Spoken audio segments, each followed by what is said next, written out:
बिस्मिल्लाहिर्रहमानिर्रहीम। अस्सलाम वालेकुम नादरीन, आप यूट्यूब चैनल देख रहे हैं। मैं इमरान खान हूँ।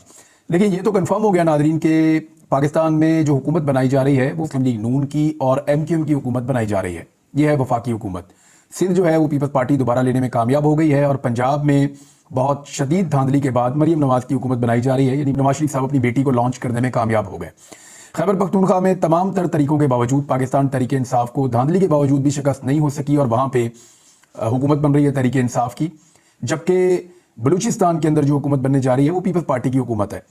ये चीज़ें क्लियर हो गई हैं। अगर तो इंसाफ हुआ, अदालतों ने फॉर्म 45 के मुताबिक फैसले देना शुरू किए और हकीकी नताइज की तरफ गए, तो फिर तो पाकिस्तान में हुकूमत 3 जगहों पे, यानी 2 सूबों में और वफाक में पाकिस्तान तहरीक इंसाफ की बड़े आराम से बन जाएगी। यानी पंजाब में हुकूमत बन जाएगी, खैबर पख्तूनख्वा में हुकूमत बन जाएगी और वफाकी हुकूमत पाकिस्तान तहरीक इंसाफ की बन जाएगी और इंडिपेंडेंटली बन जाएगी। किसी की मदद की भी ज़रूरत नहीं होगी। वो लोग जो सख्त नाकिद हैं पाकिस्तान तहरीक इंसाफ के या शदीद तरीन मुखालिफ हैं इमरान खान के, वो भी ये बात बार बार कहते हैं कि जो कामयाबी है इस वक्त वो इमरान खान साहब को मिली है। और बहुत ज़्यादा भी जब वो मार्जिन क्रिएट करते हैं तब भी वो कहते हैं कि 25 सीटें या 30 सीटें ऐसी हैं जो इमरान खान को मिलनी चाहिए। यानी कुछ लोग कहते हैं कि 125 तक जीते हैं, कुछ कहते हैं 120 तक जीते हैं। ये वो लोग हैं जो इमरान खान के शदीद नाकदीन में शामिल हैं। और जो लोग हकायक के मुताबिक बात कर रहे हैं वो वही बात कर रहे हैं जो फॉर्म 45 के अंदर लिखी है, और वो तो 150 से ज़ायद सीटें पाकिस्तान तहरीक इंसाफ की बनती हैं। पाकिस्तान तहरीक इंसाफ का जो अपना क्लेम है वो 179 सीट्स का है, जो फॉर्म 45 के मुताबिक पहली रात जिस दिन इलेक्शन हुआ था 8 फरवरी की रात को जो मैंने वीलॉग लेट नाइट किया था उसमें मैंने आपको बताया था कि रात के 11 बज चुके हैं और अब तक के जो नताइज हैं उनके मुताबिक फॉर्म 45 पे जो नताइज आ रहे हैं उनके मुताबिक 179 नशिस्तें पाकिस्तान तहरीक इंसाफ जीत रही है। लेकिन उसके बाद फिर नताइज आने का सिलसिला बंद हो गया और फिर जो कुछ भी हुआ वो आपके सामने है। अगर 10-12 सीटों के ऊपर नीचे हुआ भी हो तो भी 150 से ज़ायद सीटें तो पाकिस्तान तहरीक इंसाफ डेफिनेटली जीत गई थी। अब तहरीक इंसाफ को जो लोग मार्जिन दे रहे हैं या जो लोग इमरान खान के सख्त मुखालिफिन होने के बावजूद कह रहे हैं कि 125 सीटें इमरान खान जीत गए हैं, 120 सीटें इमरान खान या 130 सीटें इमरान खान जीत गए हैं, वो जानबूझकर ऐसा कह रहे हैं क्योंकि इतनी सीटों के साथ अगर मखसूस नशिस्तें मिला भी दी जाएं तो भी इमरान खान साहब को सादा अक्सरियत नहीं मिलेगी। सादा अक्सरियत तभी मिलेगी जब इमरान खान साहब को धांधली से छीनी गई तमाम नशिस्तें वापस मिल जाएं।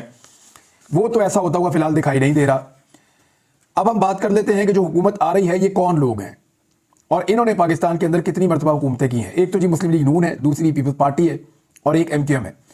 MQM ने पाकिस्तान में हमेशा हुकूमत की है। ये पाकिस्तान तहरीक इंसाफ का भी हिस्सा रहे हैं हुकूमत का, ये नून लीग की हुकूमतों का हिस्सा रहे हैं, ये पीपल्स पार्टी की हुकूमतों का हिस्सा रहे हैं। तो MQM तो हमेशा हुकूमत में रही है। मुस्लिम लीग नून के 5 वज़ीर आज़म रह चुके हैं पाकिस्तान में।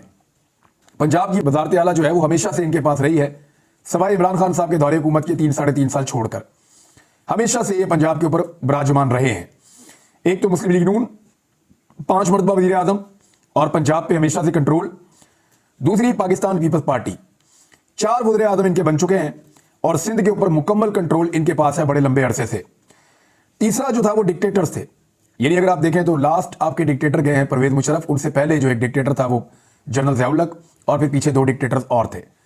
तो इस तरह अगर आप पाकिस्तान का जो टाइम ड्यूरेशन है उसको तकसीम करें तो ये 2 पॉलिटिकल पार्टीज और एक डिक्टेटर्स, इनके दरमियान में पिछले 50 साल जो है वो पाकिस्तान के ज़्यादातर तकसीम हो जाते हैं।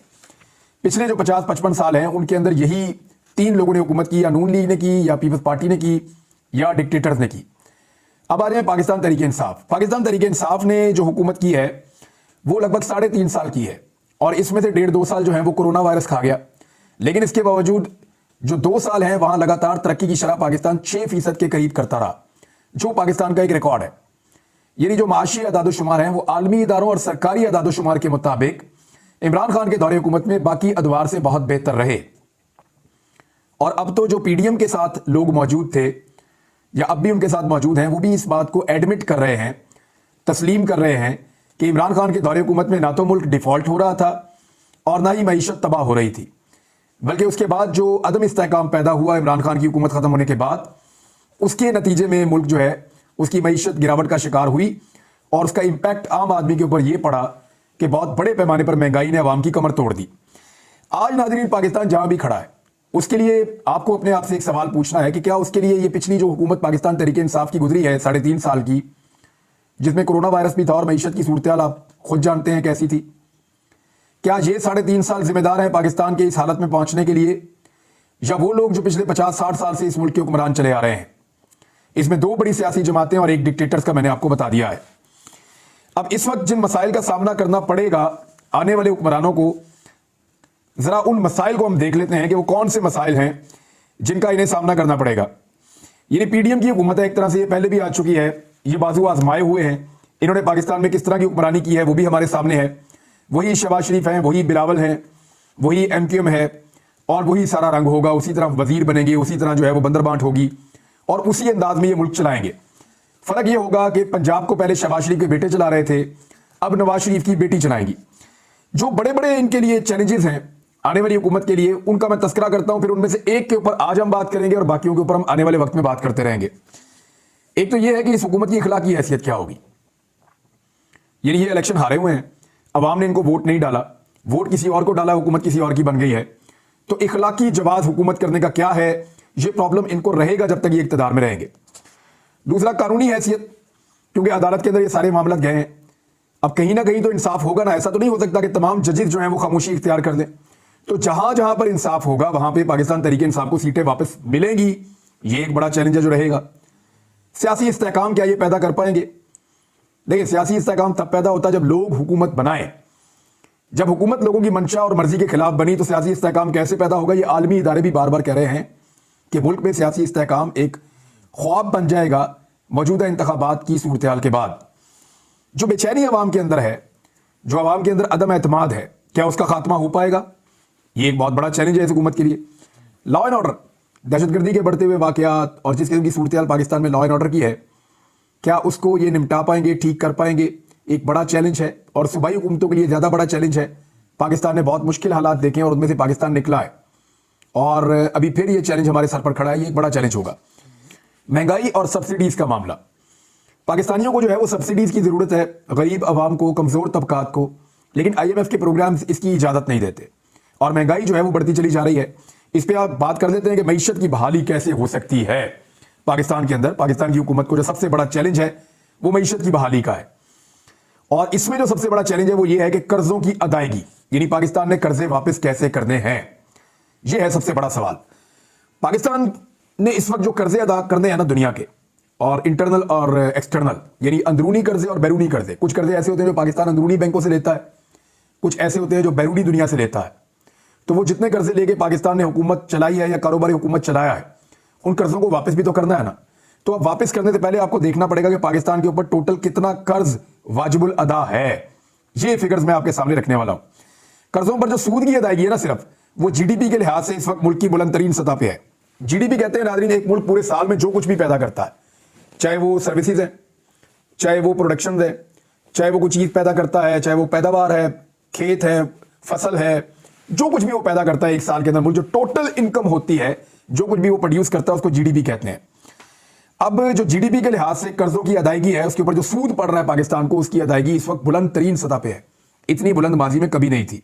और ये मैं नहीं कह रहा, ये ब्लूमबर्ग की रिपोर्ट कह रही है। ये एक अमेरिकी इदारा है ब्लूमबर्ग, और वो रेटिंग्स के ऊपर काम करता है, मईशत के ऊपर उसके बड़े मुस्तनद आर्टिकल्स होते हैं, उनकी रिसर्च होती है।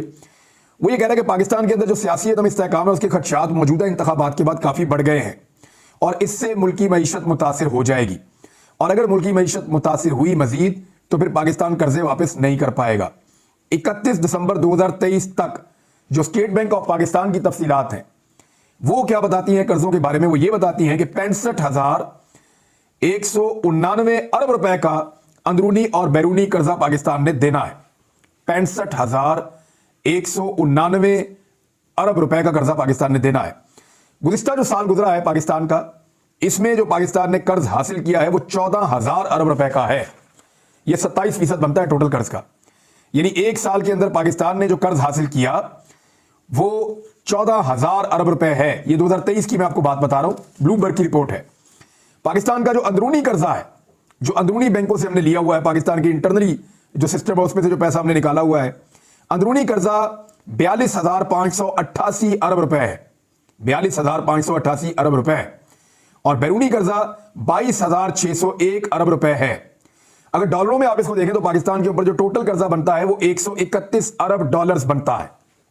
आपको याद है 1 अरब डॉलर के लिए, 2 अरब डॉलर के लिए पाकिस्तान कैसे कैसे पाकिस्तान जो है वो कोशिशें करता रहा है, सऊदी अरब की, यूएई की, जो आलमी सतह पे कमर्शियल बैंक है उनकी, चाइना की, अमेरिका की, हमें कितने पापड़ बेलने पड़ते हैं 1 से 1.5 अरब, 2 अरब, 3 अरब तक जाने के लिए।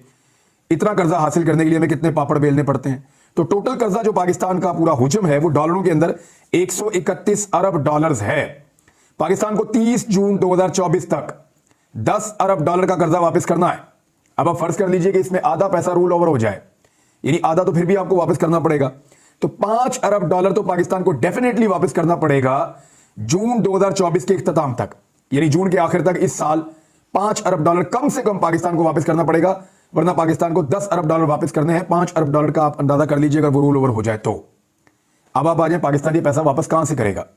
हमारे पास जो स्टेट बैंक के पास टोटल ज़खायर मौजूद है वो 8 अरब डॉलर्स के हैं। 8 अरब डॉलर्स के, ये कुछ भी नहीं है, कुछ भी नहीं है। आपको मैं डाटा निकाल के बताऊंगा कि इस वक्त बांग्लादेश कहां खड़ा है, इंडिया कहां खड़ा है, हमारे आसपास के जितने ममालिक हैं वो कहां खड़े हैं और पाकिस्तान कहां खड़ा है।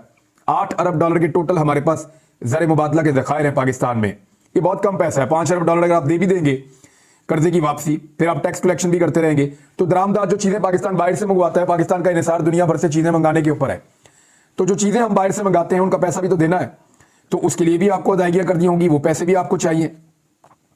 टाटा इंडिया की एक बहुत बड़ी कंपनी है, उसने जो अपना डाटा जारी किया है उस डाटा के मुताबिक जो टाटा कंपनी है उसके जो एसेट्स हैं या टाटा कंपनी की जो इनकम है या जो उनके पास पैसा है वो पाकिस्तान के टोटल जीडीपी से बढ़ गया है।